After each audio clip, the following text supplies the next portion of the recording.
తెలియపరుస్తూ ఈ దినపు వాక్య భాగాన్ని చదువుకునేటువంటి వాక్య భాగాన్ని ఒకసారి మనం పరిశీలనగా చూస్తే ప్రసంగి గ్రంథంలో 3వ అధ్యాయంలో ప్రసంగి గ్రంథకర్త విలువైన మాటలు తెలియపరుస్తూ ఉన్నారు. వాస్తవానికి ప్రసంగి గ్రంథంలో చాలా ఎక్కువగా మనకి వినిపించే మాట ఏమిటంటే వ్యర్థము అనే మాట వినిపిస్తూ ఉంటుంది. అంటే ఈ ప్రసంగి గ్రంథంలో గ్రంథకర్త తెలియపరిచే ఉద్దేశం ఏమిటంటే దేవుడు లేని లోకాన్ని మనకి చూపిస్తూ ఉంటాడు. దేవుడు లేని జీవితం ఎలా ఉంటుందో, దేవుడు లేని లోకం ఎలా ఉంటుందో చూపించే ప్రయత్నంలో ఇదంతా కూడా ఎలా ఉంటుందంటే ఒక వ్యర్థము అన్నారు. అందుకని ఆ క్రమంలో భాగంగా 3వ అధ్యాయంలోకి వచ్చేసరికి ప్రతిదానికి సమయము కలదు, ఆకాశము కింద ప్రతి ప్రయత్నానికి సమయము కలదు, పుట్టుటకు చచ్చుటకు, నాటుటకు, నాటబడిన దాన్ని పెరికివేయటకు, చంపుటకు, బాగు చేయుటకు, ఇలా చెప్పుకుంటూ ప్రతిదానికి ఒక సమయము కలదు అన్నాడు. ఈ 2వ అధ్యాయం 24లో అన్నపానములు పుచ్చుకొనుట కంటే తమ కష్టార్జితము చేత సుఖపడుట కంటే నరునికి మేలుకరమైనదేది అన్నారు. అంటే మానవ జీవితాన్ని పుట్టడానికి చనిపోవటానికి సరిహద్దులుగా మాట్లాడుతూ ఈ పుట్టుక చావు మధ్యలో ఏది నీకు ఉపయోగకరం, ఏ ప్రయత్నము నీ జీవితాన్ని మార్చగలదు అని అనేకమైన ప్రశ్న రూపంగా ఈ గ్రంథకర్త ఆలోచనలోకి వచ్చి మనిషికి ఏది ఉపయోగం, ఏది ఆనందం, ఏది సంతోషం, ఏది శాశ్వతం, ఇలాంటి అనేకమైన ప్రశ్నలు తనను తాను సంధించుకుంటున్నాడు. అలాంటి క్రమంలో 3వ అధ్యాయంలోకి వచ్చేటప్పుడు 3వ అధ్యాయంలో ప్రతిదానికి సమయము కలదు మానవ జ్ఞానంతో మాట్లాడుతున్నాడు. ఏమిటి ప్రతిదానికి సమయము కలదు అని ఆలోచన చేస్తే, ఉదాహరణకి ఒక విద్యార్థి చదువుకునేటప్పుడు ఆ పరీక్షల్లో ఏదైతే ఉందో ఆ పరీక్షలకు ముందు ఇవ్వబడిన విద్యా సంవత్సరంలో చదవటమే సమయం. అది అయిపోయింది, చదువుకునే సమయం అయిపోయింది, పరీక్షల సమయం అయిపోయింది, విద్యార్థి జీవితం ముగిసిపోయింది. అది సమయం కాదు. అందుకే అంటున్నారు ఆకాశము కింద ప్రతి ప్రయత్నానికి సమయము కలదు. నీ ప్రయత్నాలన్నీ కూడా ఒక వ్యక్తి కష్టపడేటటువంటి వయసులో కష్టపడి సంపాదించకుండా తన ప్రయత్నం అంతా వృధా చేసి బలాదూరుగా తిరిగి ఇక కష్టపడలేనటువంటి వయసు వచ్చాక అయ్యో ఇప్పుడు నేను సంపాదించలేదు, నేను ఇల్లు కట్టలేదు, నేను మరొకటి చేయలేదు అని అనుకుంటే ప్రతిదానికి సమయము కలదు. నువ్వు చదువుకునే సమయంలో చదువుకోవాలి, కష్టపడే సమయంలో కష్టపడాలి, అలాగే రక్షణ పొందటానికి నీకు ఇవ్వబడిన సమయం ఒకటి ఉంటుంది. అందుకే మన బుద్ధిగల కన్యలకు బుద్ధి లేని కన్యకల గురించి మనం చదువుతాం. వారిరువురు కూడా పెండ్లి కుమారుని ఎదుర్కోవటానికి వెళ్ళారు. ఆ ప్రయత్నంలో సిద్ధపాటు లేకపోవటం అనేది ఫెయిల్ అయిపోయారు. కొంతమంది ముందుకెళ్ళారు, కొంతమంది వెనక్కి వచ్చేసారు. మన జీవితాల్లో కూడా చాలా ప్రయత్నాలు, సరైన సమయంలో సరైన ప్రయత్నం చేయకపోతే ప్రస్తుతము తొలకరి వానలు కురుస్తున్నాయి. వ్యవసాయదారులు వారి ప్రయత్నాలు ప్రారంభించాలి, వారి నాట్లు వేయాలి, దుక్కు దున్నాలి. ఒకవేళ సోమరిగా నిద్రపోయారు అనుకుందాం, సమయం అయిపోయింది, అయిపోయాక 3 నెలలకు లెగిసి మేము విత్తనాలు వేస్తామంటే ఉపయోగం ఏమన్నా ఉందా? వాతావరణం సహకరిస్తుందా? ప్రతి ప్రయత్నానికి సమయం ఉంది. తొలకరి కురిసినప్పుడే నీ వ్యవసాయాన్ని ప్రారంభించాలి. నీ ఉద్యోగ అవకాశాలు ఉండే వయసులోనే ప్రయత్నించాలి, చదువుకునే వయసులో చదవాలి, అలాగే నువ్వు కష్టపడే వయసులో కష్టపడాలి. రక్షణ పొందవలసిన సమయంలోనే రక్షణ పొందాలి. చాలామంది నిర్లక్ష్యం చేస్తూ ఉంటారు. అందుకే ప్రతి ప్రయత్నానికి సమయము కలదు. ఆ దిగు వచనాల్లో అంటున్నారు కదా, 2వ వచనంలో పుట్టుటకు చచ్చుటకు సమయము కలదు అన్నారు. పుట్టడానికి సమయం ఉందట, చావటానికి సమయం ఉందట. చావటం అంటే భౌతికంగా గురించి పక్కన పెడితే ఆత్మీయ అర్థంలో చూసినట్లయితే మనము యోహాను సువార్తలో ప్రభువారు అంటారు కదా నికోదేముతో, ఒకడు ఆత్మ మూలముగా నీటి మూలముగా జన్మిస్తేనే కానీ పరలోక రాజ్యానికి వారసుడు కాదు. మరలా జన్మించాలి. జన్మించడానికి ఒక సమయం ఉంది. వాక్యం వినేవారిలో ఎవరైనా రక్షణ పొందకపోతే, ఎవరైనా ఇక నువ్వు నూతన జన్మించకపోతే, భౌతిక జన్మ అయితే మన చేతిలో లేదు. ఎందుకంటారు? అది మన చేతిలో లేనటువంటిది. అది మనం ఎప్పుడు పుట్టాలో మనం నిర్ణయించుకునేది కాదు. అది మనకి తెలియక జరిగేది. కానీ ఆత్మీయంగా జన్మించటం మన చేతిలోనే ఉంది. క్రీస్తు ప్రభువుని అంగీకరించటం మన చేతుల్లోనే ఉంది. రక్షణ పొందటం మన చేతుల్లోనే ఉంది. అపోస్తుడైన పౌలు కొరింథీ పత్రికలో క్రీస్తు యేసులోనున్నవారు నూతన సృష్టి అన్నారు, నూతన జన్మ అన్నారు. అపోస్తుడైనటువంటి పేతురు గారు అన్నారు కదా, ఇదిగో నూతనంగా జన్మించినటువంటి శిశువుల వలె ఆ పాలన ఆపేక్షించుడి అన్నారు. నూతన జన్మ బాప్తీస ప్రక్రియ సమయము కలదు. ఈ వాక్యం వినే వారిలో ఎవరైనా ఆ సమయాన్ని నిరర్ధకం చేస్తే ప్రభు గుర్తు చేస్తున్నారయ్యా, నువ్వు రక్షణ గురించి నిర్లక్ష్యం చేస్తే, నువ్వు ప్రభువుని అంగీకరించడం గురించి నిర్లక్ష్యం చేస్తే ఇవ్వబడిన సమయాన్ని నిరర్ధకం చేసుకుంటున్నావేమో, సమయమును పోనీయక జ్ఞానుల వలె సద్వినియోగపరుచుకోమని వాక్యం చెప్తుంది. అందుకని పుట్టుటకు చచ్చుటకు ఒక సమయం. చచ్చుట అంటే బాప్తీస ప్రక్రియ, మరణించటం, ముంచబడుట, సమాధి చేయబడుట. ఈనాడే నీ పాప జీవితం నుంచి నువ్వు మరణించాలి, క్రీస్తు ప్రభువులో పునరుద్ధాన శక్తి పొందుకోవాలి. రోమీయులకు రాయబడిన పత్రిక 6వ అధ్యాయంలో అపోస్తుడైన పౌలు అంటున్నారు కదా, క్రీస్తు యేసు మరణంలోనికి పాలు పంపులు పొందిన మీరు ఆయన బాప్తీసంలో ఉన్నారని మీరు ఎరగరా అంటున్నారు. అంటే బాప్తీస ప్రక్రియ మరణం, ప్రాచీన జీవితాన్ని మరణింప చేయటం, ప్రాచీన జీవితాన్ని సమాధి చేయటం. అందుకే చావటానికి సమయం, బ్రతకటానికి సమయం అన్నారు. ఇంకా కింద అన్నారు కదా, పడగొట్టుటకు కట్టుటకు సమయము కలదు. ప్రతిదాన్ని పడగొట్టాలట, ప్రతిదాన్ని నిలబెట్టాలట. ఈరోజు పడగొట్టడం, నిలవబెట్టడం అని అంటే, ఇంటిని గురించి మనం చూస్తే చాలామంది బంగారం లాంటి పడగొట్టేశారయ్యా, మళ్ళీ కట్టాలని, పడగొట్టక తెలిసింది డబ్బులు లేవని అంటారు.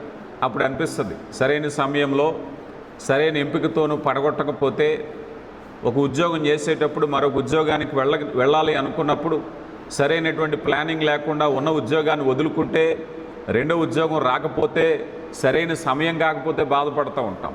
అవునా కాదా? ఇలా ప్రతిదానికి పడగొట్టడానికి, కట్టడానికి కూడా ఒక సమయం ఉంటుంది.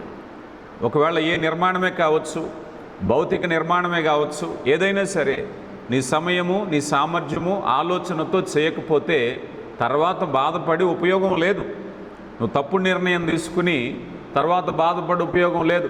ఎక్కడో దేశంలో పని చేసేటప్పుడు ఏదో ఒక వీసా వచ్చినప్పుడు బాగానే ఉంటుంది, ఎవరో మాటలు చెప్పి ఇదిగో క్యాన్సిల్ చేసుకుని వెళ్ళిపో, నీకు మళ్ళీ ఇంకొక ఉద్యోగం వస్తుందని నాకు వచ్చేసాక వాళ్ళు స్పందించకపోతే అప్పుడు అనిపిస్తుంది, అయ్యయ్యో ఇది సరైన సమయం కాదు, అది సరైన నిర్ణయం కాదు, ఎవరో మాటలు విని పొరపాటు నిర్ణయం తీసుకున్నాను. ప్రతిదాన్ని పడగొట్టడానికి ఒక సమయం ఉంది, విరమించుకోవడానికి ఒక సమయం ఉంది, కాదనడానికి ఒక సమయం ఉంది, తిరస్కరించడానికి ఒక సమయం ఉంది. అదే జ్ఞానయుక్తంగా చేయాలంటున్నాడు ఇక్కడ ప్రసంగి గ్రంథకర్త. అపోస్తుడైనటువంటి పౌలు గారు పేతురుకు రాసినటువంటి మొదటి పత్రికలో అపోస్తుడైనటువంటి పౌలు గారు కొరింథీయులకు రాయబడిన మొదటి పత్రిక 3వ అధ్యాయము 10వ వచనంలో అంటున్నారు కదా, దేవుడు నాకు అనుగ్రహించిన కృప చొప్పున నేను నేర్పరి అయిన శిల్పకారుని వలె పునాది వేసి తిని, మరి ఒకడు దాని మీద కట్టుచున్నాడు, మరి ఒకడు దాని మీద ఎలాగూ కట్టుచున్నాడో జాగ్రత్తగా చూచుకోవలను. వేయబడినది తప్ప మరొక పునాది ఎవడను వేయనేరడు, ఆ పునాది క్రీస్తే.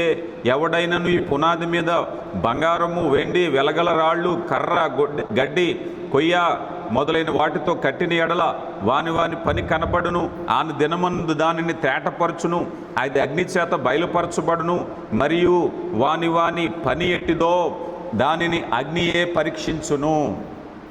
జాగ్రత్తగా గమనించండి. కనుక ఆత్మీయ జీవితంలో కట్టబడేటప్పుడు, వాక్యములో కట్టబడేటప్పుడు, ఈరోజు కట్టబడాలి అంటే అబద్ధ బోధలు వచ్చేసాయి, తప్పుడు బోధలు వచ్చాయి, వాక్య విరుద్ధమైన ఆలోచనలు వచ్చాయి. మనం ప్రార్థన చేస్తున్నాం అనుకుంటున్నాం, సంఘంలోనే ఉన్నాం అనుకుంటున్నాం, వాక్యములోనే ఉన్నాం అనుకుంటున్నాం. జాగ్రత్త. నువ్వు జాగ్రత్త వహించి కట్టబడకపోతే ఆయా సమయాలు వచ్చినప్పుడు ఏం జరుగుతుందట, ఇదిగో అగ్ని తేటపరచబడినప్పుడు నీ పనితనం ఏంటో తెలుస్తుందట. నీ పనితనం, ఇల్లు నిర్మాణం అనేది ప్రభువారు అంటారు కదా, ఇదిగో వరద వచ్చింది, తుఫాన్ వచ్చింది, దాని పాట ఏంటో అప్పుడు తెలియాలి, కష్టం ఏంటో అప్పుడు తెలియాలి. ఇల్లు కట్టినప్పుడు బాగానే ఉంటుంది, ఇల్లు కట్టిన తర్వాత లీకేజీలు అయిపోతున్నాయి అనుకుందాం, నీళ్లు గారిపోతున్నాయి అనుకుందాం, చూడటానికి బాగానే ఉంది, అయ్యా స్లాబ్ లీక్ అయిపోతుంది, మరేదో లీక్ అయిపోతుంది, మరేదో బేటలు వేసేసింది, అప్పుడు తేలుతుంది నీ పనుడుతనం ఏంటో. ఆత్మీయ జీవితం కూడా అంతే. ఆత్మీయ జీవితం పైకి చాలా బలంగా ఉన్నట్టు కనిపిస్తూ ఉంటుంది, కానీ కట్టబడుటకు సమయం. వేయబడినది తప్ప వేరొక పునాది వేయబడలేదు.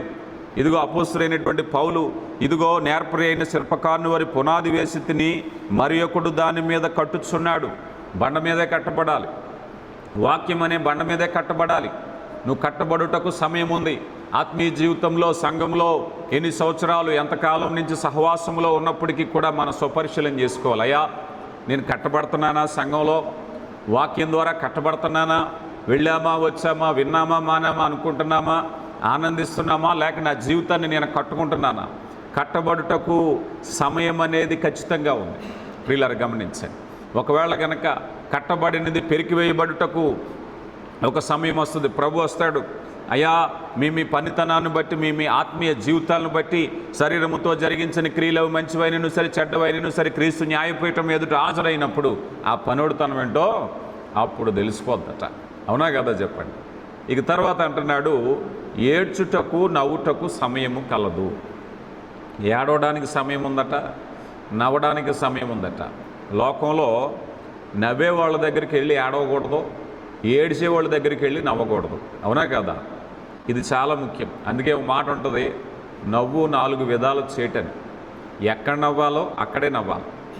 బాధపడేవాళ్ళు, విచారంగా ఉన్నవాళ్ళు, మనోదుఖం ఉన్న వాళ్ళ దగ్గరికి వెళ్ళి నవ్వితే పరిపరి విధాలు చేయటం వస్తూ ఉంటుంది. అదే విషయాన్ని అపోస్తుడైన పౌలు రోమీలకు రాయబడిన పత్రిక 12వ అధ్యాయం 15వ వచనంలో అంటారు, ఏడ్చువారితో ఏడువుడి, నవ్వువారితో నవ్వండి. ఏడ్చేవారి దగ్గరికి వెళ్ళి ఏడవండి, నవ్వేవాళ్ళ దగ్గరికి వెళ్ళి నవ్వండి. అంతేగాని నవ్వేవాళ్ళ దగ్గర ఏడవకండి, ఏడ్చేవాళ్ళ దగ్గర నవ్వకండి. ప్రతిదానికి సమయం ఉంది. నీ నవ్వుకు సమయం ఉంది, నీ ఏడుపుకు సమయం ఉంది. కొంతమంది చూస్తూ ఉంటాం, సంతోషంగా పెళ్ళో పబ్బమో చేసుకుంటూ ఉంటారు. ఇల్లంతా చుట్టాలు అందరూ వచ్చి నవ్వుతూ ఉంటారు, ఒక ముఖం ఎడుతూనే ఉంటుంది. అవునా కదా? ఏవో వాళ్ళకు ఉండేటువంటి బాధలో, చుట్టాలతో విరోధమో ఇంకొకటో, అది బాధపడకూడని సమయం అది. ఒకవేళ బాధ ఉన్నా మనసులో దిగమింగుకోవాల్సిన సమయం అది. కానీ ఒక మూల కూర్చుంటారు, ఏడుపు ముఖం పెట్టుకునే ఉంటారు. అందరూ సంతోషంగా చుట్టాలు పట్టాలు వచ్చేవాళ్ళు, వెళ్ళేవాళ్ళు, వినోదాలు, సంతోషాలు జరుగుతూ ఉంటాయి. ఒక్కొక్క ముఖం ఎలగదు. ఎంత తప్పు చెప్పండి అది. నీ మనసులో బాధ ఉన్నా కూడా ఆ కార్యక్రమం వరకు ఓపిక పట్టాలి. అవునా కదా? ప్రతిదానికి సమయం ఉంది. నీ నవ్వడానికి సమయం ఉంది, ఏడవడానికి కూడా సమయం ఉంది అన్నారు. ఇక అలాగే ప్రతిదానికి సమయం ఉందని చెప్తూ ఒక లోతైన భావంలోనికి మనం వెళదాం.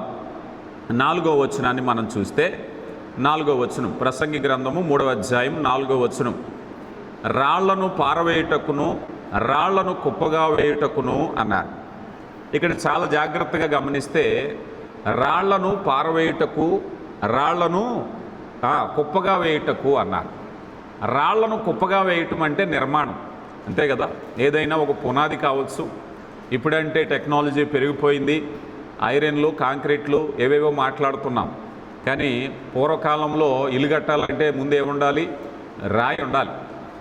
రాయితోనే పని అంతా, గోడైనా ఇంకొకటైనా మొత్తం అంతా ప్రాకారమైన రాయితోనే కట్టాలి. అందుకని రాయిను కుప్పగా వేయాలి అన్నారు.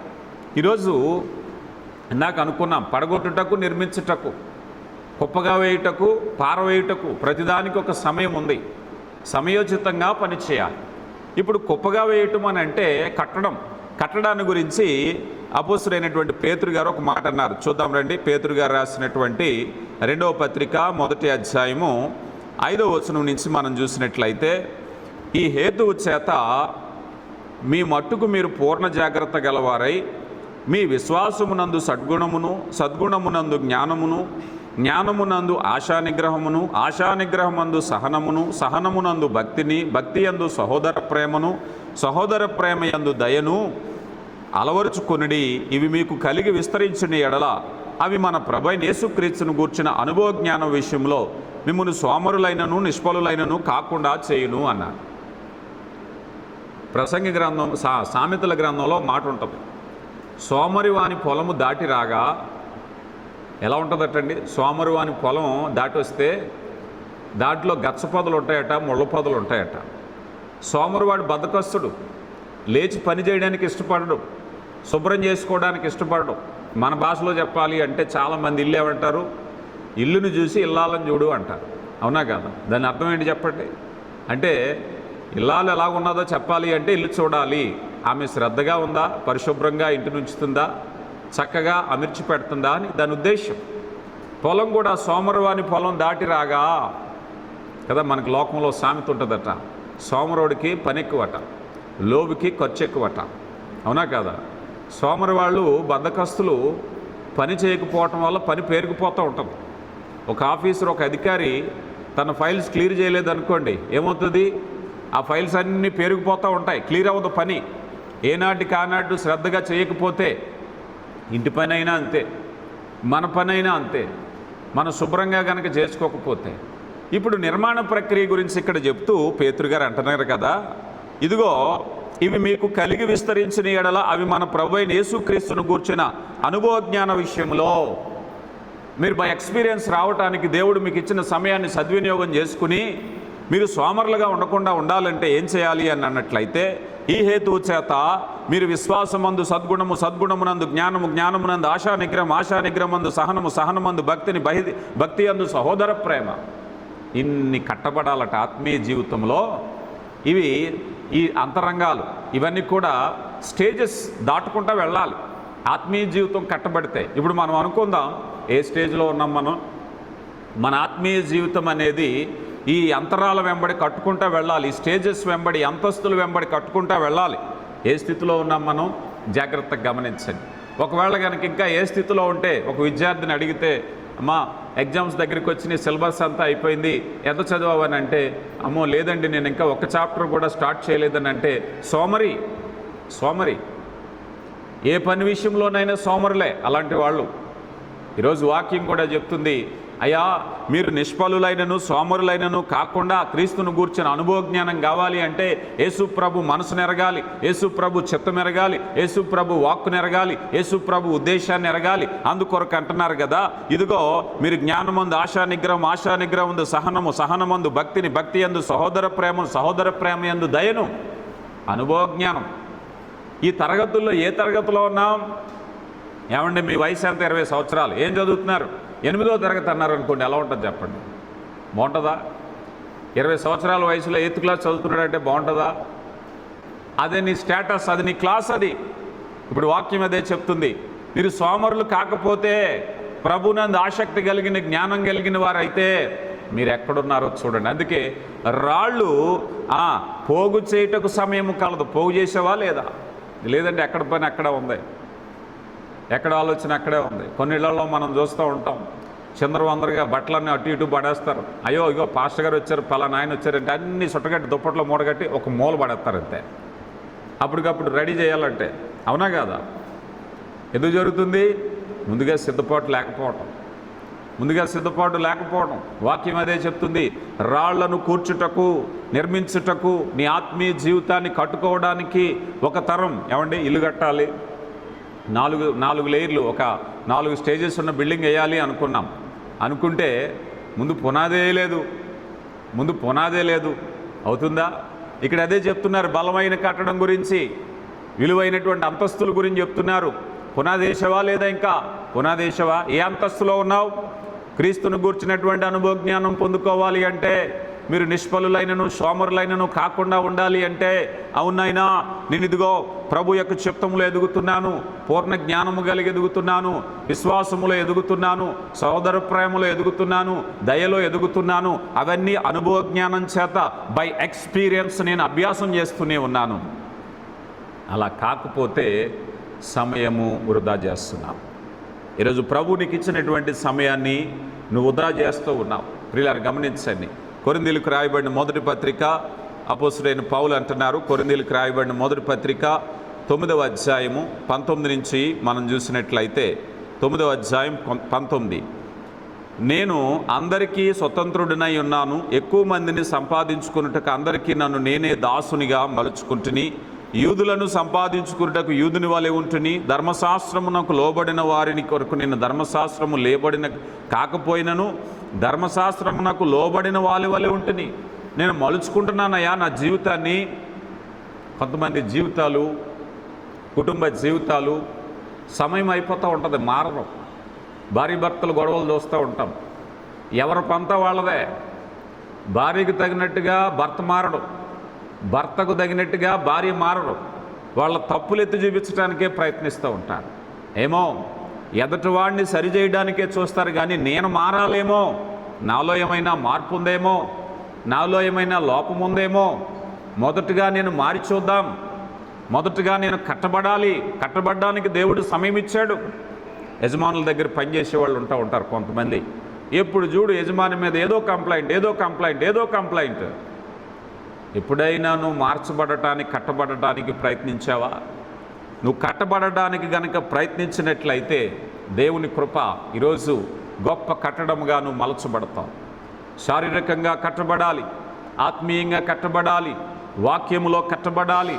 రాళ్లను పోగు చేయటానికి సమయం కలదు. అయ్యా నేను చెక్కుకోవాలి, నన్ను నేను మలుచుకోవాలి, నన్ను నేను సరిదీసుకోవాలి. ప్రతివారు అదే అంటారు కదా. అందరూ సమాజాన్ని మార్చడానికే చూస్తారట, కానీ ఎవరో వాళ్ళని మార్చుకోవడానికి చూడరట కదా. నేరం ఎవరిది? సమాజాన్ని. నేరం ఎవరిది? కుటుంబాన్ని. నేరం ఎవరిది? యజమానుడిది. నేరం ఎవరిది? తల్లిది. నేరం ఎవరిది? తండ్రిది. నేరం ఎవరిది? స్నేహితులది. కానీ ఏ ఒక్కడో నేరం నాదని ఒప్పుకోడు. అవునా కదా? నేరము నాది అని ఒప్పుకుని సరిచేసుకున్నట్లయితే ఇదిగో కట్టబడుటకు ఉపయోగార్థమైనటువంటిది. ప్రియులారా గమనించండి. తర్వాత మరొక విషయాన్ని మనం చూద్దాం రండి. 5వ వచనం, రాళ్లను పారవేయుటకు, రాళ్లను కుప్పగా వేయుటకును, కౌగిలించుకునుట మానుటకును సమయము కలదు అన్నారు. ప్రియులారా ఇక్కడ భౌతిక ఆత్మీయ అర్థాలు ప్రతిదానికి రెండేసి ఉంటాయి. కౌగిలించుకునుటకు ఈ మాట జారత్వంగా చెప్పబడుతుంది, పాపంగా చెప్పబడుతుంది. వాక్యంలో మొదటగా మనం చూస్తే కొరింథీయులకు రాయబడిన మొదటి పత్రిక 6:18లో జారత్వానికి దూరంగా ఉండండి అన్న. తిమోతికి రాసిన 2వ పత్రిక 2:22లో నీ యవ్వనేచ్ఛల నుంచి పారిపో అన్నారు కదా. అందుకే కౌగిలించుకొనుట మానుటకును, పాపాన్ని కౌగిలించుకొనుట మానుటకు సమయము కలదు. నేడే ఒకవేళ పాపాన్ని కౌగిలించుకునే ప్రయత్నం చేస్తే కౌగిలించుకొనుట మానుటకు ప్రయత్నించు. రోమీయులకు రాయబడిన పత్రిక 16వ వచనంలో మనము శుభాలు చెబుతూ పవిత్రమైన ముద్దు పెట్టుకొనుడి అన్నారు. ఈ మాట ఎలా చెప్పాలి అని అంటే సహవాసము అన్నారు, సహవాసములో ఉండే ఐక్యత అన్నారు. ఈరోజు చాలామంది సంఘంలో ఒకరినొకరు కౌగిలించుకోరు. అంటే కౌగిలించుకోవటం అంటే మనకు భారతదేశంలో ఆ సంస్కృతి లేదు. అంటే సహవాసము కలిగి ఉండరు. ఒక సంఘంలో ఉంటారు, ఒకరొకరు మాట్లాడుకోరు. ఒక సంఘంలోనే ఉంటారు, ఒకరికొకరు పలకరించుకోరు. ఒక సంఘంలో ఉంటారు ఎడమొహం పెడమొహం. కానీ వాక్యం చెప్తుంది, అయ్యా ఇదిగో మీరు ఒకరినొకరు సహవాసము కలిగి ఉండండి. కొరింథీయులకు రాయబడిన మొదటి పత్రిక 16:20లో పవిత్రమైన ముద్దు పెట్టుకొనుడి అంటారు. ఆ మాటకు అర్థం ఏమిటయ్యా అంటే ఒకరికొకరు సహవాసం, మంచి సహవాసం కలిగి ఉండండి. చెడ్డ సహవాసాన్ని విడిచిపెట్టండి. అది చెడ్డ కౌగిలి. మంచి కౌగిలి అంటే సహవాసం. ఈ సహవాసంలో దేవునితో సహవాసం, సంఘంతో సహవాసం, సహోదరులుగా సహవాసం, కుటుంబంలో సహవాసం, కౌగిలించుకున్నటకు సమయము, కౌగిలించుకున్నది విడిచిపెట్టుటకు సమయము కలదు.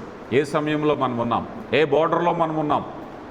ఆలోచన చేస్తే వాక్యం చెప్తున్నది ఆత్మీయ సహవాసం. కొరింథీయులకు రాయబడిన మొదటి పత్రిక 1వ అధ్యాయం అంతా మనం చూసినప్పుడు అయ్యా నేను ఒకడు అపోలో వాడును, నేను క్రీస్తు, నేను కేఫా వాడును, మరొకడు నేను పౌలు వాడును అని చెప్పుకుంటున్నారే.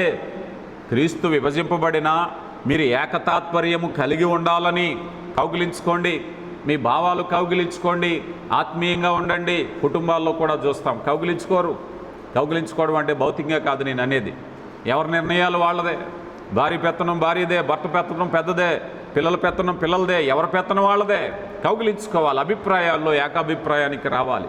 ఇప్పటికీ ఆర్థిక నష్టం చాలా కుటుంబాల్లో మనం చూస్తూ ఉంటాం. అయ్యా అందరూ సంపాదిస్తున్నామండి, డబ్బుకి ఏమీ కొదవలేదండి, కానీ ఏ పని ముందుకెళ్ళట్లేదండి. ఇల్లు కట్టలేకపోతున్నాం, ఇంట్లో 3 ఉద్యోగస్తులు ఉన్నాం, 4 సంపాదన పరులు ఉన్నామండి, ఇల్లు కట్టలేకపోతున్నాం. కారణం ఏంటో తెలుసా? ఏకాభిప్రాయానికి రాకపోవటమే. అపవాది కలిగించే అవరోధం ఏదైనా ఉందంటే మీరు కౌగిలించుకోకుండా చేసేటటువంటిదే. ఈరోజు లోకంలో మనిషి చీకటిని కౌగిలించుకుంటున్నాడు, జోదాన్ని కౌగిలించుకుంటున్నాడు, పాపాన్ని కౌగిలించుకుంటున్నాడు, కానీ వాక్యాన్ని హత్తుకుని జీవించట్లేదు, దేవుని సన్నిధిని హత్తుకుని జీవించట్లేదు. ఒకవేళ ఇప్పటికీ అలాగుంటే ఇదిగో కౌగిలించుకునేటువంటిది విడవబడేటువంటి సమయం వచ్చింది. అందుకే వాక్యం చెప్తుంది, మీ సహవాసం ఎవరితోనయ్యా? చూడండి, యోహాను గారు రాసినటువంటి మొదటి పత్రిక, యోహాను గారు రాసిన మొదటి పత్రిక 1వ అధ్యాయం 3వ వచనంలో, మాతో కూడా మీకును సహవాసము కలుగునట్లు మేము చూచిన దానిని వినిన దానిని మీకు తెలియచేయుచున్నాము. మన సహవాసం అయితే తండ్రితో కూడాను ఆయన కుమారుడైన యేసుక్రీస్తుతో కూడాను ఉన్నది. ఎవరితో అండి సహవాసమట? మన సహవాసము ప్రభుతోనే. ప్రభుతో మన సహవాసం. ఒకవేళ మన సహవాసం ప్రభుతో లేదేమో, ఎఫెసీలకు రాయబడిన పత్రిక 5:11లో అంధకార క్రియలలో పాలిభాగస్తులై ఉండక, ఆ కౌగిలొద్దయ్యా, ఆ చీకటనే కౌగిలొద్దు, పాపం అనే కౌగిలొద్దు. కొరింథీయులకు రాయబడిన మొదటి పత్రిక 10వ అధ్యాయం 20వ వచనములో, దయ్యముల పనిలో మీరు పాలు పంపులు పొందొద్దయ్యా. చూడండి, ఆ మాట చదివి వినిపిస్తాను. కొరింథీయులకు రాయబడినటువంటి మొదటి పత్రిక 10వ అధ్యాయము 20వ వచనం అంటున్నారు. 20వ వచనంలోని, అన్యజనులు అర్పించు బలులు దేవునికి కాదు దయ్యములకే అర్పించుచున్నారు. మీరు దయ్యములతో పాలిభాగస్తులు అవుట నాకు ఇష్టము లేదు. ఈరోజు చాలామంది దయ్యాలతో పాలిభాగస్తులు అవుతున్నారు.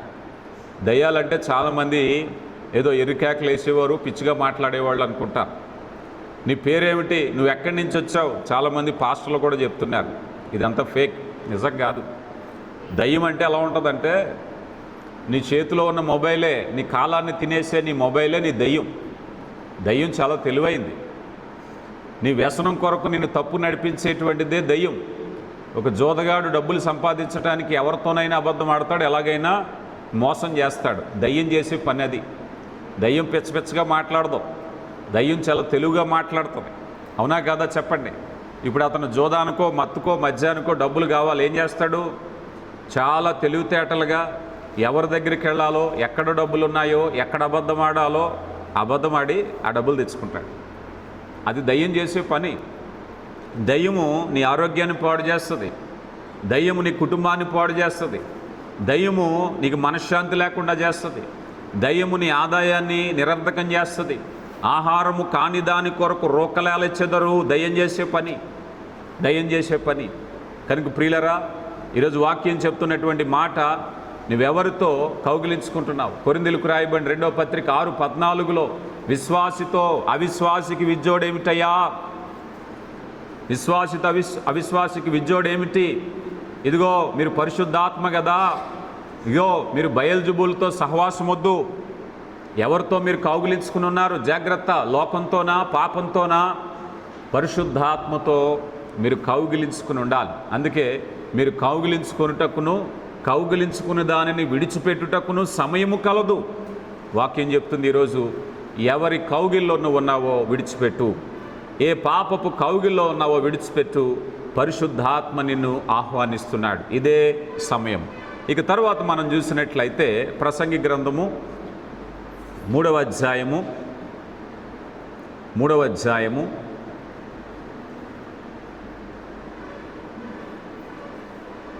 6వ వచనం, వెదుకుటకు, పోగొట్టుకొనుటకు, దాచుకొనుటకు, పారవేయుటకు అన్నారు. ఇక్కడ సంపాదించుకోవడానికి, సంపాదించుకున్నది పోగొట్టుకోవడానికి అన్నారు. భౌతికంగా మీకు ఒక అర్థం చెప్తాను. మీకు సంపాదించుకోవడానికి ఒక సమయం, మనిషిలో ఒక ఏజ్ ఫ్యాక్టర్ ఉంటుంది. బహుశా 20 దాటాక 40లో 50లో సంపాదన సమయం, బలంగా సంపాదించాలి. 50 దాటిపోయాక నేను సంపాదించలేదు అని బాధపడితే ఉపయోగం ఏది లేదు. నువ్వు పని చేయలేవు, నిన్ను పిలిచి పనిచ్చేవాడు ఉండడు ఆ సమయంలో. అవునా కాదా? ఈ సమయం ఎప్పుడు? 20, 30, 40, 50లో సంపాదన. ఒకవేళ ఒక్కొక్కసారి సంపాదన ఆలస్యం అవచ్చు. 20 అంటే కష్టం. 30 దాటాక, 35 వచ్చాక తప్పులేదు. కొంతమందికి అవకాశాలు లేటుగా వస్తాయి, ఇబ్బంది ఏమీ లేదు. 40లో ఖచ్చితంగా నువ్వు పనిలో ఉండాలి, ఆదాయంలో ఉండాలి. 40లో ఖచ్చితమైన ఆదాయంలో ఉండాలి మామూలుగా. ఇది సంపాదించుకోవడానికి సమయం. సంపాదించుకున్నది పోగొట్టుకోవడానికి అంటారు. నాకు ఈ మాట గుర్తొస్తే ఒక మాట గుర్తొస్తుంది. మనిషి ఆరోగ్య విషయంలో ఏదైనా ఒక అనారోగ్యం అనేది డయాగ్నోజ్ చేస్తే, మేబీ అతను ఏదైనా ఒక క్రమశిక్షణ లేకపోవడంతో ఆహార నియమమో లేకపోతే మరొకటో ఒంట్లో కొవ్వెక్కిపోయింది అన్నారు. ఇప్పుడు ఏం చేయాలి? ఇప్పుడు సంపాదించింది పోగొట్టుకోవాలి, అవునా కాదా? ఒంట్లో కొవ్వు ఎక్కువైపోయింది, గ్లూకోజ్ ఎక్కువైపోయింది, భారీ కాయం వచ్చేసింది. ఏం చేయాలి? ఇప్పుడు మనిషి పరిగెట్టాలి, కష్టపడాలి, ఆహార నియమాలు పాటించాలి, వ్యాయామం చేయాలి. సంపాదించుకున్నదంతా ఏం చేయాలా? పోగొట్టుకోవడానికి సమయం.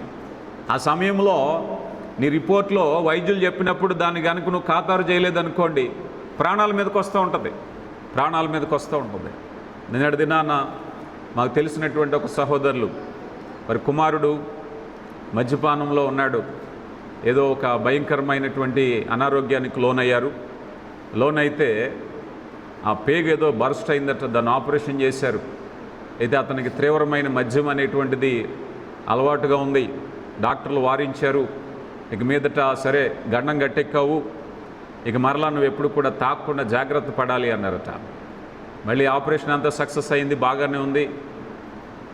ఒక 10-15 రోజులు అయ్యేసరికి మళ్ళీ తాగాడు. తాగినటువంటి ఆ రోజే చనిపోయాడు ఆ వ్యక్తి. సంపాదించుకున్నది పోగొట్టుకోవడానికి సమయం ఉంది. నిర్లక్ష్యం చేస్తే ప్రియులారా గమనించండి. ఈరోజు ఆత్మీయ జీవితంలో మనం చూస్తే మత్తయి సువార్త, లూకా సువార్త 15వ అధ్యాయంలో 3 అంశాలు చూస్తాం. 1 తప్పిపోయిన నాణెం, 2 తప్పిపోయిన గొర్రెపిల్ల, 3 తప్పిపోయిన కుమారుడు. ఈ మూడింటిని సంపాదించుకోవడమే ఉంటుంది ఈ అధ్యాయంలో. ఈ 3 ఉపమానాల్లో పోగొట్టుకున్న దానిని సంపాదించుకోవటం. ఈరోజు సంపాదించుకునేటువంటి సమయంలో ఆత్మీయ అర్థంలోకి వెళితే రక్షణ సంపాదించుకోవాలి, వాక్యాన్ని సంపాదించుకోవాలి, పరిశుద్ధాత్మను సంపాదించుకోవాలి, దేవుని దయను సంపాదించుకోవాలి. అవునా కాదా చెప్పండి? యేసు ప్రభు వారు అంటారు కదా, ఏమయ్యా మీ ధనమంతా ఇక్కడే సంపాదించుకుంటే ఇక్కడ చిమ్మిటి కొడుస్తుంది, దొంగలు వచ్చి అపహరిస్తారు కదా, మీ ధనము పరలోక రాజ్యంలో సమకూర్చుకొనుడి అన్నారు. ఎప్పుడైనా ప్రయత్నం చేశామా? సంపాదించుకోవడానికి సమయం ఉంది. భౌతికంగా ఒక ఉద్యోగం పొందడానికి ఒక ఏజ్ ఫ్యాక్టర్ ఉంటుంది, సంపాదనకు ఒక ఏజ్ ఫ్యాక్టర్ ఉంటుంది. కానీ ఆత్మీయమైన ఆశీర్వాదం పొందుకోవటానికి కూడా ఒక ఏజ్ ఉంది. గమనించండి. నువ్వు ఏ వయసు వారైనా సరే ఆత్మీయంగా సంపాదనలోనికి వెళ్ళకపోతే, దేవుని దయను సంపాదించుకోకపోతే, రక్షణ సంపాదించుకోకపోతే, ఇప్పటికి కూడా చాలామంది వాక్యంలో బేసిక్స్ అర్థం కాకుండా ఉంటాయి. నేను తప్పు పట్టట్లేదు, కానీ ఎప్పుడు సంపాదించుకుంటావు? ఆ వాక్య పరిజ్ఞానాన్ని ఎప్పుడు అభివృద్ధి పరుచుకుంటావు? అది ముఖ్యమైన విషయం. నీవు ఇప్పుడు ప్రజెంట్ ఏ స్టేజ్లో ఉన్నావన్నది కాదు, ఎక్కడికి ఎదగాలి. అందుకే ఎబ్రీ గ్రంథకర్త అంటారు కదా, మీరు వాక్యములో అనేకులు బోధకులై ఉండవలసింది, కానీ మీరు మూలపాఠములు మరలా మీకు బోధించవలసి వచ్చింది. ఎప్పుడు సంపాదించుకుంటావు వాక్య జ్ఞానాన్ని? ఎప్పుడు సంపాదించుకుంటావు దేవుని యొక్క చిత్తాన్ని? ఆలోచన చేయండి. కనుక ప్రతిదీ సంపాదించుకోవటానికి మత్తయి సువార్త 7వ అధ్యాయం 6వ వచనంలో పరిశుద్ధమైనది పందుల ముందు వేయకండి అయ్యా, సంపాదించిందంతా వృధా చేయకండి అయ్యా. సంపాదించిందంతా వృధా చేసి ఏ వ్యసనానికి ఎలా ఉంటుంది? తల్లిదండ్రులు కష్టపడి సంపాదించాక బిడ్డలు బయలుదేరి దాన్ని వృధా చేస్తుంటే, అరే ఈ కష్టమంతా నేను ఎంత కష్టపడి సంపాదించాను, ఎంత సింపుల్గా ఖర్చు పెడుతున్నావు. అవునా కాదా? పరిశుద్ధమైన జీవితాన్ని నువ్వు పాడు చేసుకుంటుంటే, ఆత్మీయ జీవితాన్ని పాడు చేసుకుంటుంటే, నీ ఆరోగ్యాన్ని పాడు చేసుకుంటుంటే, నీ విలువను పాడు చేసుకుంటుంటే దేవుని వాక్యం హెచ్చరిస్తుంది, అయ్యా నువ్వు సంపాదించుకున్న దాన్ని పాడు చేయకయ్యా, సంపాదించుకునేది జాగ్రత్త. తర్వాత మరొకటి మనం చూసినట్లయితే చూడండి, 6వ అధ్యాయంలో వెదుకుటకును, పోగొట్టుకునుటకును, దాచుకొనుటకును, పారవేయుటకును అన్నారు. ఇక్కడ పారవేసే సమయం వచ్చిందట. యేసు ప్రభు దగ్గరికి వచ్చి ఒక యవనస్తుడు అంటాడు, అయ్యా మేము నేను వెంబడించాలి అని అనుకుంటే ప్రభు చెప్తాడు కదా, అయితే ఓ పని చేయి, నీకున్న ఆస్తి అంతా అమ్మి బీదలకు ఇచ్చేయి. నీ ఆస్తి అంతా బీదలకు అమ్మేసి ఇచ్చేసేసి నువ్వు నాతో వచ్చేసేయి. ఆ యవనస్తుడు మిగిలి ఆస్తిపరుడు కనుక వ్యసనపడి వెళ్ళిపోయాడు. ఎందుకు వెళ్ళిపోయాడు? పారవేయడానికి ఇష్టపడట్లేదు. ఈరోజు ప్రభువుని అంగీకరించడం అంటే చాలామంది అనుకుంటారు కదా, కొన్ని విషయాలు విడిచిపెట్టాలి. వాక్యం చెప్తుంది, పిలుపులకు రాయబడిన పత్రిక 3వ అధ్యాయం 7వ వచనంలో అపోస్తుడైన పౌలు అంటున్నాడు, ఏవి నాకు లాభకరమో వాటిని క్రీస్తు నిమిత్తము నేను నష్టముగా ఎంచుకున్నాను.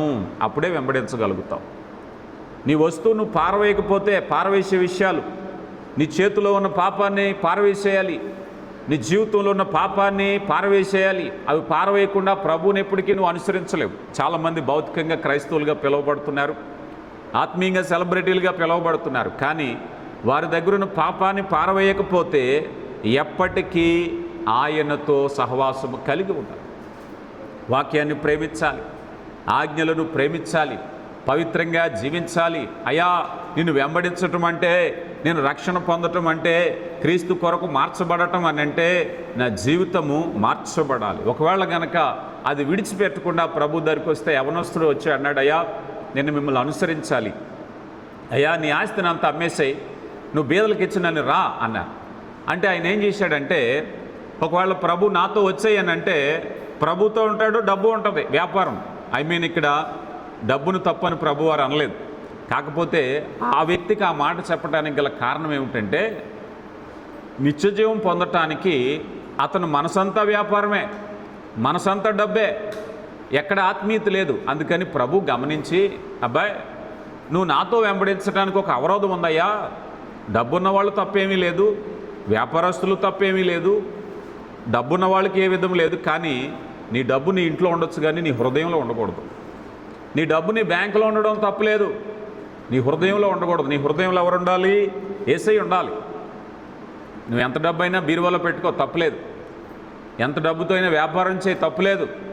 కానీ ఆ డబ్బు తెచ్చి నీ హృదయంలో పెడితే, ప్రభు అన్నాడు కదా, అయితే అమ్మే, మొత్తం అమ్మే. నీ బుర్ర నీ మనసు రెండోది పని చేయట్లేదు, డబ్బుతోనే పనిచేస్తుంది కనుక అది పక్కన పెడితేనే కానీ నన్ను నువ్వు అనుసరించలేవు. అదే చెప్తున్నా. కనుక ప్రియులారా, ప్రతిదీ కూడా పారవేయుటకు ఒక సమయం. ఈరోజు మనం ఆలోచన చేద్దాం, ప్రభువా నా జీవితంలో ఏది పారవేయకపోతే నీ దగ్గరికి రాలేకపోతున్నాను. కొంతమంది సన్నిధికి రావడానికి ఏదో ఒక అవరోధం, కొంతమంది ఆరాధించడానికి అవరోధం, కొంతమంది వాక్యం వినడానికి అవరోధం, కొంతమందికి సేవ చేయడానికి అవరోధం. ఎందుకనంటే ఏదో ఒక అడ్డు వస్తుంది. ఏది అడ్డు వస్తుందో పక్కన పడే ముందు. అందుకే ప్రభువారు అంటారు కదా, నీ కన్ను అభ్యంతరపరిచిందా తీసి పడేసాయి అంతే, నీ కాలు అభ్యంతరపరిచిందా నరికేసి పక్కన పడాయి. దాని ఉద్దేశం ఏమిటంటే, ఏది అవరోధంగా ఉందో దాన్ని పారేసాయి. పారవేయుటకు సమయం. ఈరోజు చాలామంది ఆత్మీయ జీవితాల్లో పారవేయట్లేదు, ఇంకా దాన్ని అలా పెంచి పోషిస్తున్నారు. మేము ఆత్మీయంగా బలంగా ఉన్నామనుకుంటున్నారు, కానీ నువ్వు పారవేయకపోతే ప్రభువుని సమీపించలేవు. అందుకే యెషయా గ్రంథం 59వ అధ్యాయంలో, ఇదిగో మీకును నాకును మీ అపరాధములు అడ్డుగా వచ్చాయ్యా, ఆ అడ్డుగోడ తొలగించకపోతే మీరు నన్ను సమీపించలేరు. ఆ అడ్డుగోడను తొలగించాలి. తర్వాత ప్రసంగి గ్రంథం 3వ అధ్యాయం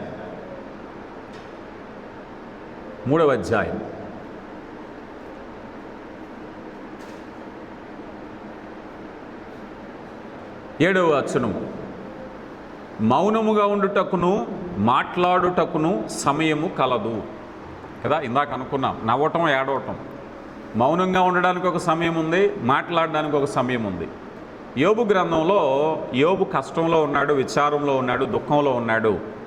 యోబు దగ్గరికి స్నేహితులు వచ్చారట. చూడండి, వచ్చి 7 రోజులు మాట్లాడకుండా మౌనంగా ఉన్నారట. చూద్దాం రండి.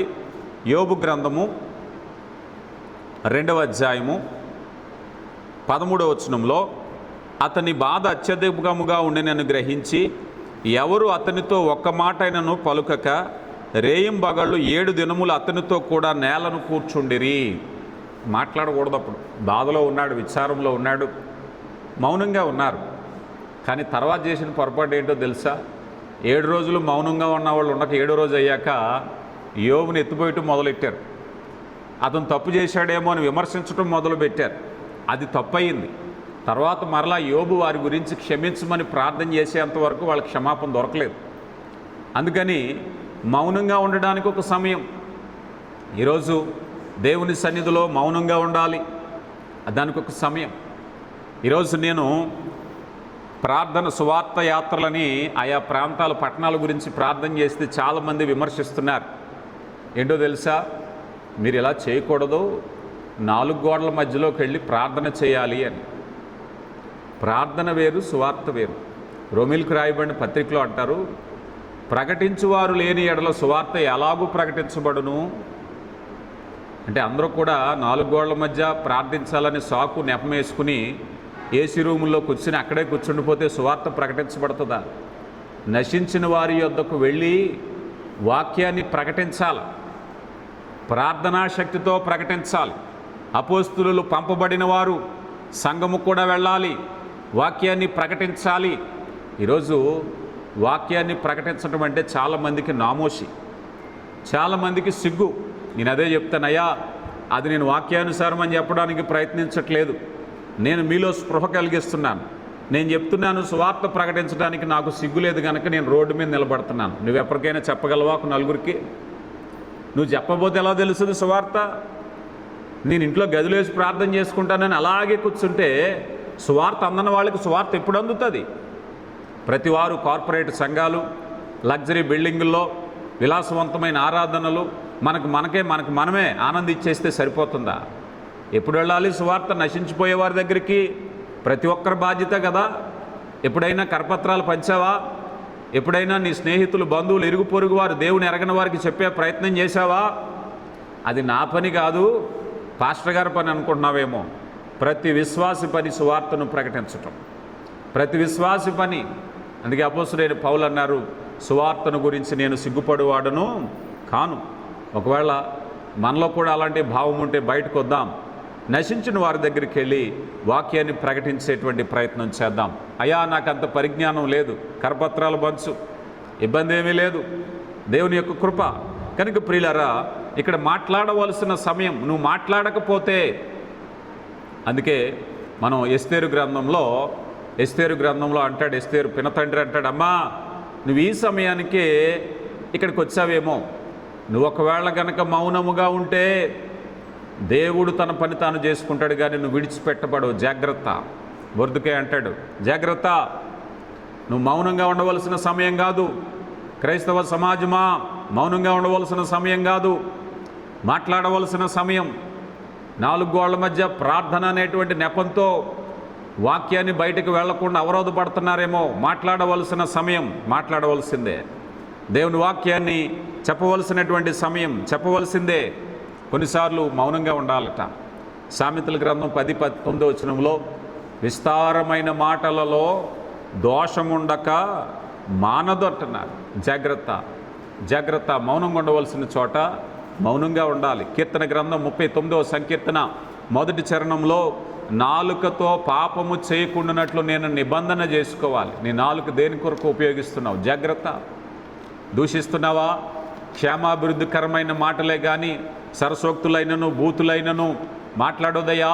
పరిశుద్ధాత్మ దేవుడు చెప్తున్నాడు, యాకోబు పత్రికలో అంటున్నారు, మీరు వినుటకు వేగిరపడువారును మాట్లాడుటకు నిదానించువారై ఉండాలి.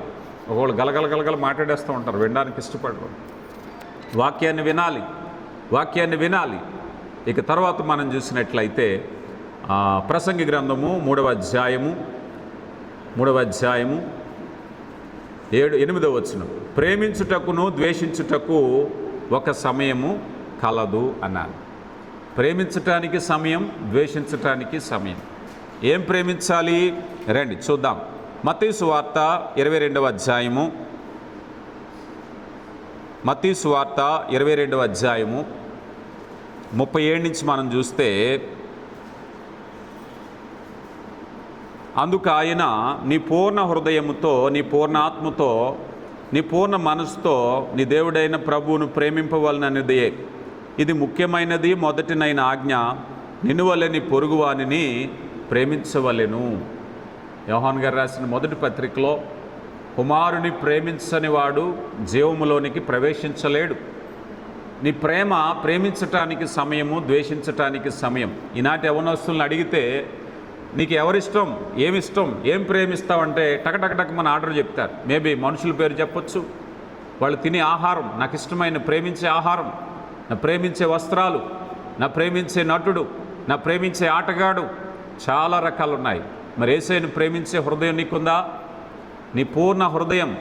ఒకవేళ యవనస్తులు పెద్దవారు, అయ్యా ఏం ప్రేమిస్తున్నావు? వ్యక్తులను ప్రేమిస్తున్నావా? కుటుంబాన్ని ప్రేమిస్తున్నావా? వ్యాపారాన్ని ప్రేమిస్తున్నావా? ఉద్యోగాన్ని ప్రేమిస్తున్నావా? నీ పూర్ణ హృదయముతో నీ తండ్రి అయిన దేవుని ప్రేమించలేకపోతూ ఉంటావు. అబ్రహాము గారికి ఒక పరీక్ష వచ్చింది. ఏంటి? నీ కుమారుని తీసుకెళ్ళి బలర్పించాలి. అప్పుడు ఒక మాట ఉంటుంది, ఏమని చెప్తారో తెలుసా? తండ్రి, నువ్వు అత్యధికముగా ప్రేమిస్తున్న నీ ఒక్కగానైన ఒక కుమారుడు. క్యాప్షన్ ఏం కావాలి ఇప్పుడు దేవునికి? నువ్వు ఏది ప్రేమిస్తున్నావో జాగ్రత్త. నీ ప్రేమ మొదటి స్థానం దేవుని మీద ఉండాలి. నీ ప్రేమ దేవుని మీద ఉండాలి. నువ్వు ద్వేషించవలసింది లోకాన్ని ద్వేషించాలి, పాపాన్ని ద్వేషించాలి. ఈరోజు జరిగేదంట, లోకంలో పాపాన్ని ప్రేమిస్తున్నాం, దేవుని ద్వేషిస్తున్నాం మనం. అంత వ్యతిరేకం. జాగ్రత్త. అందుకే ప్రేమించటానికి సమయం ఉంది, ద్వేషించటానికి కూడా సమయం ఉంది. కనుక ప్రియులారా, ఆలోచన చేయండి. ఇక చివరిగా మనం చూసినట్లయితే, యుద్ధము చేయుటకు సమాధాన పడుటకు సమయము కలదు. యుద్ధము చేయుటకును సమాధాన పడుటకును సమయము కలదు. ఎఫెసీ పత్రిక 6వ అధ్యాయం 10వ వచనములో, మా యుద్ధోపకరణములు దేవుడిచ్చు సర్వాంగ కవచములను ధరించుకొనుడి అన్నారు. కొరింథీయులకు రాయబడిన 2వ పత్రిక 10వ అధ్యాయం 3లో దేవుడిచ్చేటటువంటి యుద్ధోపకరణాల గురించి చేశారు. క్రైస్తవుడు యుద్ధం చేయవలసిందే. ఒకవేళ కనుక యుద్ధం చేయకపోతే అపవాది ఊరుకోడు. అందుకే యుద్ధం చేయటానికి సమయం కావాలి. శరీరేచ్ఛల మీద యుద్ధం చేయాలి, నేత్రాశ మీద యుద్ధం చేయాలి. యాకోబు గారు ఎబ్బేకు రేవు దగ్గర ప్రార్థన అనే యుద్ధం చేశాడు. మనం కూడా ప్రార్థన అనేటువంటి యుద్ధం చేయాలి. అవునా కదా? చెప్పండి. యుద్ధం చేయాలి. యుద్ధం చేయకపోతే, యుద్ధం చేయవలసిన చోట కనుక నువ్వు యుద్ధం చేయకపోయినట్లయితే ఓడిపోయే ప్రమాదం ఉంది. వాక్యం చెప్తుంది, అపవాది గర్జించు సింహము వలె ఎవరిని మింగుదునా అని. నీ చేతిలో కత్తి లేకపోతే, నీ చేతిలో వాక్యము లేకపోతే, నీ చేతిలో దేవుడిచ్చిన ఆయుధం లేకపోతే అపవాది మిమ్మల్ని మింగడానికి ప్రయత్నిస్తున్నాడు. ఇక సమాధాన పడటం, మత్తయి సువార్త 5:9 అంటారు కదా, సమాధానపరచువారు ధన్యులు, వారు దేవుని కుమారులగుదురు అన్నారు. యేసుక్రీస్తు రక్తంతో దేవునితో సమాధాన పడాలి, కుటుంబంతో సమాధాన పడాలి, శత్రువుని ప్రేమించాలి. ప్రియులారా, గమనించండి, ప్రేమించుటకు సమయం ఉంది, ద్వేషించుటకు సమయం ఉంది. ఈ సమయంలో ఎవరిని ప్రేమిస్తున్నావో, ఎవరిని ద్వేషిస్తున్నావో సరిగా అర్థం చేసుకో. కనుక దేవుడిచ్చేటువంటి ఈ ఉన్నతమైన పిలుపులో నువ్వు తెలుసుకోవాల్సింది ఏమిటయ్యా అంటే, సమయం యొక్క ప్రాధాన్యత. ఏ సమయానికి ఏది చేయాలో అదే చేయాలి. సమయాన్ని సద్వినియోగపరుచుకునే జ్ఞానం ఉండాలి. ఒకవేళ నిర్లక్ష్యం చేస్తే సమయాన్ని మరలా సంపాదించుకోలేవు. ప్రారంభంలో మనం అనుకున్నాం, విద్యార్థి విద్యా సంవత్సరం కోల్పోయాక బాధపడే ఉపయోగం ఏమీ లేదు కదా. యాకోబు యాషావు తండ్రిని మోసం చేసి తమ్ముడు వెళ్ళిపోయాక యాషావు వెళ్ళి ప్రాధేయపడుతున్నాడు, తండ్రి నీ వద్ద ఒక్క ఆశీర్వాదం కూడా లేదా నాయనా. ఈరోజు చాలామంది జీవితాలు అలాగే ఉన్నాయి. ఇవ్వబడిన సమయాన్ని నిరర్ధకం చేసుకుని వారి ప్రయత్న లోపంతో చాలామంది అయ్యావు, సరైన చదువుకోలేకపోయాను, సరైన ఉద్యోగాన్ని సంపాదించుకోలేకపోయాను, నా కుటుంబాన్ని నేను కాపాడుకోలేకపోయాను, ఇల్లు కట్టుకోలేకపోయాను, మరేదో చేయలేకపోయాను. ఆఖరికి ప్రభు రాకడలో అయ్యా నేను రక్షణ పొందలేకపోయాననే బాధ రాకుండా ఉండాలి అని అంటే నేడే మిక్కిలి అనుకూల సమయము, నేడే రక్షణ దినం. రక్షణ పొందుదాం. ప్రభు మిమ్మల్ని దీవించునుగాక. ఆమేన్. ప్రార్థించుకుందాం. కృప కలిగిన దేవా, ప్రేమ నమ్మకం కలిగిన మా తండ్రి, మహోన్నతుడా, ప్రతిదానికి సమయం